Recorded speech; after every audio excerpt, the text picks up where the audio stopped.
This book's called Giraffes Can't Dance by Giles Andre, and the illustrations are by Guy Parker Rees. Gerald was a tall giraffe whose neck was long and slim, but his knees were awfully bandy and his legs were rather thin. Now, he was very good at standing still and munching shoots off trees, but when he tried to run around, he buckled at the knees. Now, every year in Africa, they hold the jungle dance, where every single animal turns up to skip and prance. And this year, when the day arrived, poor Gerald felt so sad, because when it came to dancing, he was really rather bad. The warthogs started waltzing, and the rhinos rock and rolled, and the lions danced a tango, which was elegant and bold.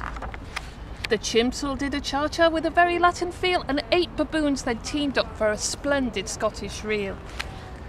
Gerald swallowed bravely as he walked towards the floor, but the lions saw him coming and they soon began to roar.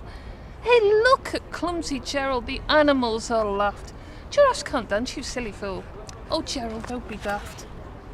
Gerald simply froze up. He was rooted to the spot. "They're right," he thought. "I'm useless. Oh, I feel like such a clot." So he crept off from the dance floor and he started walking home. He'd never felt so sad before, so sad and all alone. Then he found a little clearing and he looked up at the sky. "The moon can be so beautiful," he whispered with a sigh.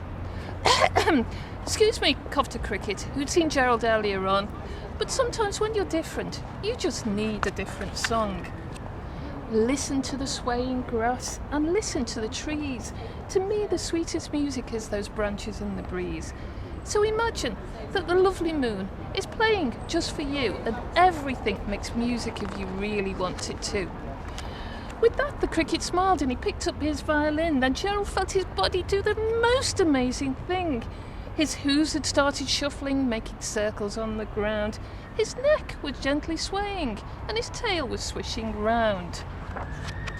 He threw his arms out sideways and he swung them everywhere that he did, a backward somersault as he leapt up in the air. Gerald felt so wonderful, his mouth was open wide. "I'm dancing, yes, I'm dancing, I'm dancing," Gerald cried. Then one by one each animal who'd been there at the dance arrived while Gerald boogied on and watched him quite entranced. "How is it you can dance like that? Please, Gerald, tell us how." But Gerald simply twizzled round and finished with a bow. Then he raised his head and looked up at the moon and stars above. "We all can dance," he said, "when we find music that we love."